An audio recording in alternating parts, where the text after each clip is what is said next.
ልጄን ወስዳችሁ ባትጥሉብኝ ኖሮ ይሄ ሁሉ ነገር አይፈጠርም ነበር።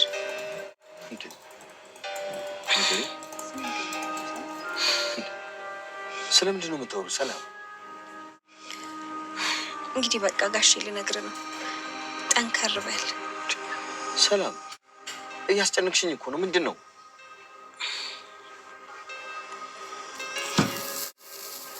ጋሼ ምን መሰለህ፣ ይኸውልህ ማለት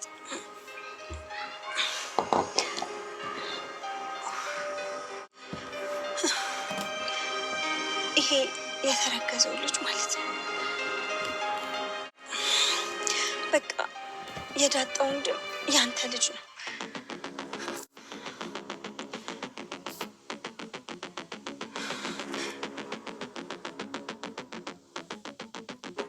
እኔ ያለብኝን ችግር ራሱ መሸከም አቅቶኛል።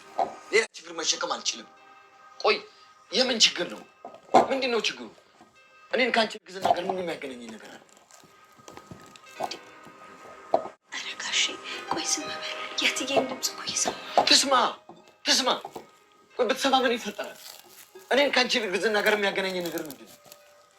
ካተቦካ አለ ሀገሬ ሰው እንግዲህ ዳቶ ደረጀ ገና ሳይጀመር ማለት ነው ጋይስ፣ ገና ሰላም ልነግርህ ነው ምናምን ስላለችው ለምን ለኔ ለብቻ ትነግሪኛለሽ ማርታ ላለችበት በማለት ማለት ነው ሲንጨረጨር ነበር ጋይስ። ሲንጨረጨር አስቀድሞ እንዴት ትናገር እንኳን በጩኸቱ እናንተም ጊዜ እንኳን አልሰጣትም ነበር። እንግዲህ ቤተሰቡ ሁሉ ተተራምሶ እንግዲህ ወይዘሮ ማርታ ራሱ ሰምታ ቤተሰቦቻችን እንግዲህ ሲጫጫሁ ተረጋጋ፣ በቃ ረጋ በል፣ ሰከን በል እኔ እኮ በጣም ተጨንቄ ነው ብትለውም እንግዲህ በጣም በቁጣ መንፈስ ነበር እንግዲህ ሰላም ሲያናግራት የነበረው ደረጀ። በመጨረሻም እንግዲህ ወይዘሮ ማርታ ሳትቀር ሰምታ ክላሳቸው ድረስ ሄዳ ነበረ። ምንድነው የተፈጠረው ብትል ያው ሰላም ድንግጣ ነበረ እንግዲህ ማርታ ስትመጣ። ከዛ በመጨረሻም እንግዲህ አይ ልጅሽን አባት ካልነገርሽኝ ያለ ነው ምናምን ብላ እንግዲህ ነገሩን ቀለል ለማድረግ ሞከረች። ከዛም በኋላ ደረጀን እንዴት ተው እንጂ ደሬ ለምን ታስጨንቃታለህ? ነፍሰ ጡር ነች እኮ ይከፋታል። ስለዚህ ብላ ነበር እንግዲህ ነገሮችን እንትን ለማለት የሞከረችው። ከዛም በመጨረሻ እንግዲህ ሰላምን ወይዘሮ ማርታ አረጋግታ ከዛ ሄዳ ደረጀን ተሰጥረው ከደረጀ ከናቲ ከፊቱ ከግንባሩ ላይ እሳት ነው የሚታፈሰው እሳት ማለት ነው። ወይዘሮ ማርታን በጣም ነበር ግራ ያገባታው እንጂ ደሬ በቃ በጊዜው በሰዓቱ ነው ራስ ይናገራሉ ብላቻለች አይደል? አታጨናንቃት ነው ያለችው። በነገራችን ላይ ሰላም ራሷ አላት ያስጠራችሁ፣ ግን ወይዘሮ ማርታ ያው ስለማታውቅ እሷ ራሷ እንደጠራችሁ ስለማታውቅ ለምን ታስጨንቃት? አለቀ በቃ። መናገር ባለበት ሰዓት ላይ ትናገራለች። ያንቺ ልጅ አባትና እኔ ምን አገናኘን ምናምን እያለ እንግዲህ ሰላም ማርታም ሰምተዋለችና ደሬ በቃ ተውትራይ እኔ ለምንድን ነው እንደዚህ በሳምንት የጎደፈ ስም እኮ በአመት አይጠራም ምን አስበሽ ነው ምናምን ብሎ እንግዲህ በጣም ነበር የቀወጠው። ማርታም እንግዲህ አዎ ደሬስ እኮ ልክ ተረዳለሁ፣ ግን ደግሞ ምን ማድረግ ይቻላል? ስለዚህ እቺ ደግሞ ኦልሬዲ ሞለጃዋ ደርሷል። ስለዚህ የምትለውን ነገር መጠበቅ ነው። ለወልድ ሆስፒታል ሲሄድ እናገራለሁ ብላለች አይደለ? የዛን ሰዓት መጠበቅ ነው። ደሬ በቃ ተረጋጋ ብላው ነበር ማለት ደረጀ። ወዳደችም ጠላችም የልጇን አባት አምጥታ ማስተዋወቅ አለባት አለቀ። አለበለዚያ ደግሞ በቃ እንደዚህ የሚባል የለም ቀልድ የለም ምናምን ብሎ ነው እንግዲህ ደሬ በጣም የተናገረው በስሜት በጣም ነው እንግዲህ። ሰላምም ደንግጣ ነበረ፣ በጣም ነበረው ቤተሰቡ የተረበሸው። ከዛም በኋላ እንግዲህ ሰላም በጣም ነበር የተረበሸችው። ስታለቅስ ሁላ ስታለቅስ ናደረችው። ማንም ሰው አልፈልግም ወይዘሮ ማርታ እንግዲህ በቃ ይዘሽ ምናምን ስትላት እንኳን በቃ አሁን ብቻዬን መሆን ነው የምፈልገው ውጡልኝ አለች። ከዛ በኋላ እንግዲህ ስታለቅስ ነው ያደረችው፣ ስታለቅስ ነው አለችው። በማግስት እንኳን በቃ ማንንም ሰው ማናገር ፈቃደኛ አልነበረችም። እንግዲህ ደረጀ ምን ሆና ነው ጠይቋት እያለ ነበር። እሱ መሄድ ጭራሽ አልፈለገም። እሷ ደግሞ የምፈልገው እሱን ነው፣ ምክንያቱም ዋናው አባትነቱ የእሱ ነው እንጂ የሌላ ሰው ስላል አይደለ። ስለዚህ በቃ እሱን ነበር ደጋግማ የምታስጠራው የነበረው። ግን እሱም ደግሞ ላለመሄድ በቃ ለምንድን ነው የምትፈልገኝ? ምን ፈልጋ ነው? ለምን ነች እንደዚህ የምታደርገኝ? በቃ ምናምን እያለ በጣም በእናደደው። እንግዲህ ዳጣ አብራት ነበር ያደረችው። እንግዲህ ለዳጣም ደውሉላት ምን አለችሽ? የነገረች ነገር አለ ምናምን ሲላት ኧረ ምንም የለም አባዬ፣ ጭራሽ ምንም ነገር እያወራችኝ አይደለም ጭራሽ ስለዚህ ነገር ሳነሳባት አንተ ብቻ ነው እና ቶሎ በይው ነው የምትለኝና አንተ ጋር ነው ማውራት የምትፈልገው እንጂ ሌላ ማንንም ሰው እንድታወራም እንድትቀርበም ፈቃደኛ አይደለችም። እንግዲህ ስታለቅስ ነው ያለችው። አሁን እንቅልፍ ትንሽ ወስዷታል እያለች ነበር ዳጣም እንግዲህ እየደወለችለት ነበረ። ለምንድን ነው እንደዚህ የማታደርገው? ለምን በቃ አውራት አንተ እያለችው ነበረ። ከኔ ጋር ምን አገናኝ? እኔ ምን አገባኝ? ለምንድን ነው ከማርታ ለይታ ለእኔ መናገር የፈለገችው? እኔን የምታወራው ለምንድን ነው? ለምን ለማርታ አትነግራትም?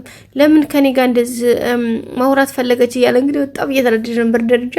በመጨረሻም እንግዲህ ዳጣ እንዴ እኔ ምን አውቃለሁ እሱን እንግዲህ እሱንማ አንተ ነው የምታውቀው እንጂ እኔ እሱን የማውቀው ጉዳይ የለም በማለት ነው የመለሰችለት።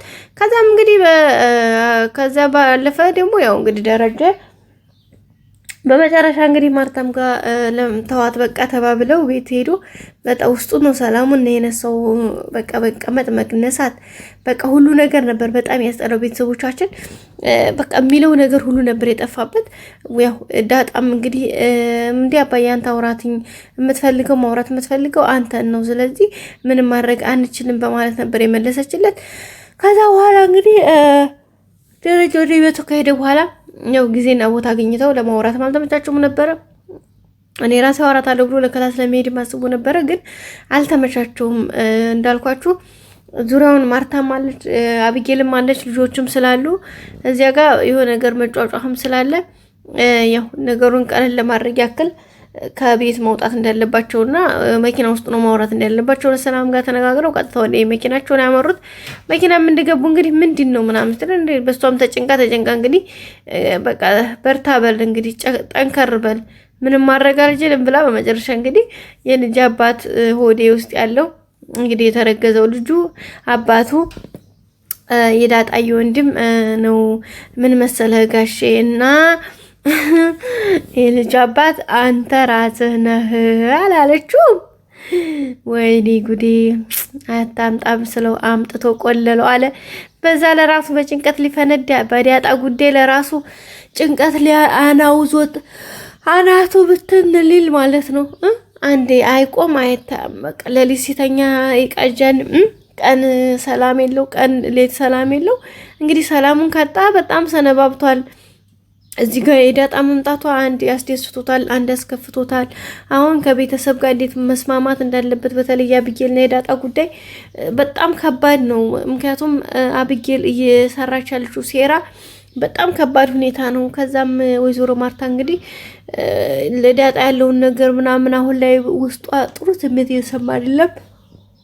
እንግዲህ በዛው በተናደደ ስሜቱ ወይዘሮ ማርታ ራሱ ደሬ ዳጣን እኮ ትናንት አባትሽን አገናኝ ብያት ደውላለት አውርታው ምናምን በመጨረሻ አገናኝ ብያት ማርታን አውራት ስትለው እኮ ዘጋባት እና ቆይ ስለኔ ያልነገርከውም እንዴ ባለቤት እንደሆንኩኝና ስለኔ ምናምን እንዴት አልነገርከውም እንዴ እንዴት ዘጋባት ነበር ያለችው። ዳጣ እንደሆነ የደወለችው ለሱ ነው፣ ለደረጃ የደወለችው። ከዛ ድሬ ምንም ሳይላት ደህና ደሪ ብሎ እንግዲህ ብድግ ብሎ ነው ታወደ አልጋ ክላሱ የገባው። እንዴ በደህና ነው ምን ሆነህ ነው ብትውም በቃ ምንም አይነት አማርኛ እንድትናገረው ፈቃድ አልሰጣትም። በጣም የተናደዱ ማነው ቤተሰቦቻችን። ማርታም እንግዲህ አሁን ላይ በጣም እያሳሰባት ነው ሁኔታ፣ ነገሩ ግራ ገብቶታል። ሌላው ደግሞ አቢጌል ደረጀ፣ አቢጌል እንደምታወቀው በተንኮልና በእንትን በማቀሳሰር አንደኛ ነች። ስለዚህ አሁን ደግሞ እንግዲህ ያው የሰላምን ልጅ እስከሚወለድ ድረስ ብቻ ነው የምጠብቀው። ልጁ ከተወለደ በኋላ ቀጥታ ዲኤንኤ ማስመርመር ስለምፈልግ ማለት ነው። ስለዚህ አሁን ዲኤንኤውን ለማስመርመር ብር ስለሚያስፈልጋ ብቻ ስለ ብር ነው የምታስበው። አሁን ስለሌላ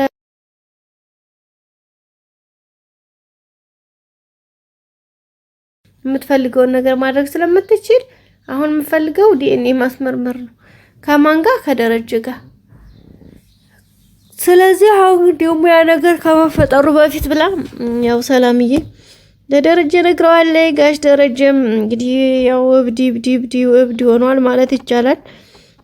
በቃ አብዷል፣ ጋይስ አብዷል። በጣም ከባድ ነው። እንግዲህ አስባችሁታል። አንዲት ሰራተኛ እርግዛ ከየት ነው ያርገዘችው እያለ ሲጨነቅ የነበረ ሰው ወይም ደግሞ እንዴት ጎረቤት ታማሁ ብሎ ሲያብድ ሲረብድ የነበረ ሰውዬ ወይም ደግሞ ይሄን ያክል ዘመን ልጁ ከሰራተኛው ልጅ ወልዶ ልጅ እንዳለው ብታቅ ደግሞ በቃ እንጃ ስንቱ አይነገርም። እና በቃ አሁን በመጨረሻ እንግዲህ ይሁት የመጣው ነገር በጣም ከባድ ነው። ብቻ ግራ ግብት ያለ ነገር ነው። ቤተሰቦቻችን በጣም ነው የተናደድኩት። አብጌል እንደምታውቋት ተንኮሏ ምንም እንትን የለውም። ስለዚህ አሁን እሷ ምንም አርፋ የምትተኛበት ምክንያት የለትም። እንኳን ለማብራት ተኛ ይቅርና በቃ አይደለ በጣም ከባድ ነው።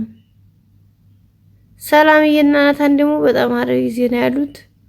እንግዲህ የእርቃቸውን ፈጽመዋል። ያው ከናታን ጋር ማለት ነው። ሌላ ወይዘሮ ማርታ እንግዲህ ናታንን